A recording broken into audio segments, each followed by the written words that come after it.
मैत्रिणींनो, कामानिमित्त बाहेर राहत असलो तरी गावाकडची ओढ सगळ्यांनाच आहे आणि 3 दिवसाच्या लागोपाठ सुट्ट्या, त्यामुळे गावी येण्याचा प्लॅन केला. आणि प्रत्येकजण काही ना काही जबाबदारी स्वयंपाकघरातली घेतच. तसं आज माझी जबाबदारी होती भाकरी करायची. सुट्टी असल्यामुळे सगळे एकत्र जमलो होतो आणि मी भाकरी इथं करण्यासाठी बसलेली आहे. बघा, छान असं पीठ मळून घेतलं. रुचकर चवीची भाकरी बनवण्यासाठी पीठ छान असं मळून घ्यायचं. छान पीठ मळून घेतलं की भाकरी गोलाकार छान अशी एकसारखी थापता येते.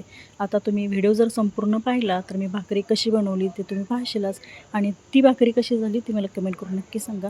पीठ छान असं मळून घेतलं, थोडंसं पीठ अशी परातीमध्ये घेतलं चाळून आणि छान अशी भाकरी हलक्या हाताने पसरून एकसारखी अशा पद्धतीने थापून घेतली. आणि गोलाकार भाकरी थापण्यासाठी हे बघा, अशा पद्धतीने हलक्या हाताने गोल फिरवत राहिली की पिठावरती भाकरी छान अशी गोल फिरते आणि एकसारखी आपल्याला बनवता येते. भाकरी थापली, छान असं एकसारखी गोलाकार झालेली. बघा, गॅसवरती तवा पण गरम झालेला, भरपूर भाकऱ्या बनवून झालेल्या, परंतु व्हिडिओ मागे पुढे थोडासा झालेला होता. आणि हे बघा, हलक्या हाताने हळूवार अशा पद्धतीने उचलली. तापलेल्या तव्यामध्ये भाकरी अशी अलगद टाकायची आहे आणि एका बाजूने थोडीशी भाजली की पाणी लावून त्याची बाजू पलटून घ्यायची. दोन्ही बाजूनी अशा पद्धतीने छान अशी भाकरी भाजून घ्यायची होती.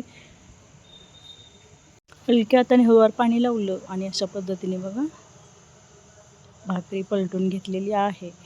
दुसऱ्या बाजूने आता भाकरी आपल्याला एकसारखी भाजून घ्यायची आहे आणि ज्यावेळी भाकरी भाजली जाते ते तव्यातून अलगद आपल्याला साईडला करता येते. हे बघा, एवढ्या भाकरी माझी बनवून झाल्यानंतर मी व्हिडिओ बनवलेला आहे आणि मला सांगा भाकरी कशी झाली.